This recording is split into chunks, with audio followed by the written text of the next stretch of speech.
We see them monthly, such that in case there is a problem, we can easily tell. Then we do some home visiting. We go to their homes, see them. How are they doing? Of course, most of these people are weak. Then we even help them counsel the family members in order not to be neglected in the family. Being a government hospital, resources are quite low. The Uganda Art Clinic lacks vital tools for monitoring and treating their patients. The absence of a CD4 count machine, which assesses the immune system of a patient and determines when they should be put on ARVs, significantly hinders their ability to sustain the health of their clients. Yeah, the biggest challenges we are finding actually are when to start one or no ARVs. Because locally what we are using is the World Health Organization staging.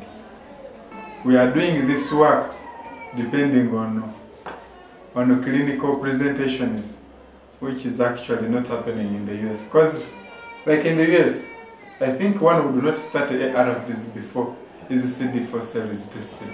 I guess that's what is happening, which is a different case altogether in Uganda. We don't wait for CD4. When we see someone who actually is condition maybe stage 4, straight away we start them. You may wonder, some of us have never seen even those machines, yet we need them. We don't have. Without a CD4 count machine, clients may reach devastating and life-threatening levels of immunity. A normal person may have 500 to 1,500 cells per cubic millimeter of blood, while results for infected patients in Uganda come back lower than 20. Physical evaluation cannot suffice as an accurate indicator of immune system functioning. In addition, doctors are unable to efficiently monitor the effectiveness of ARVs on a patient without following CD4 levels. You may give someone drugs. How would we monitor that someone is improving? Of course, we don't have a CD4 cell machine. Then we cannot do drug resistance test. We depend on taking their weights.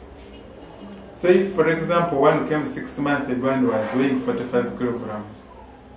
That is maybe was around June last year. By now, if he comes today, January, this is now 2009, we would expect him at least to have gained at least 6 kilograms, at least. But if you find this patient, his weight is constant, then we suspect probably there is what? Drug resistance, which could be maybe this patient is not taking drugs, or is taking drugs but he has got resistance. Through the challenges that the ART clinic faces, they successfully treat over 450 HIV-positive clients. Those who thought they would be left to die alone are given hope, care, and treatment that prolongs their life. Without these ARVs, the immune system continues to be weakened and life-threatening infections set in. ARVs can and do significantly increase an HIV-positive person's lifespan. When I was tested HIV positive, it found that the HIV had destroyed my immune system.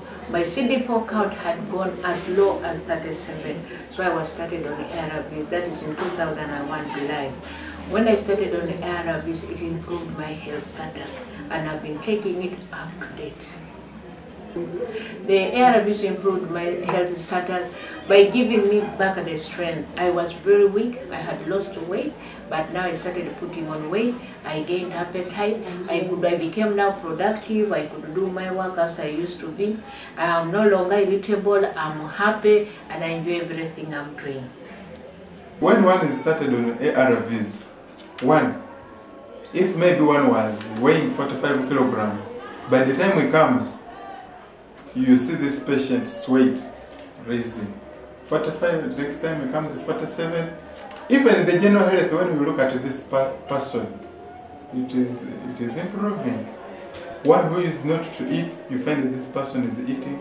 Then those who had now like opportunistic infections like diarrhea, the diarrhea goes away.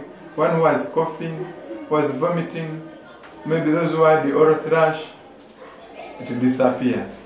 Those who had the chaos, Kaposi sarcoma, they clear. So it is creating actually a big impact. ARVs help HIV positive people by improving their health status. They boost up the immunity because the ARVs will suppress the multiplication of the virus in the body of the person living with HIV/AIDS.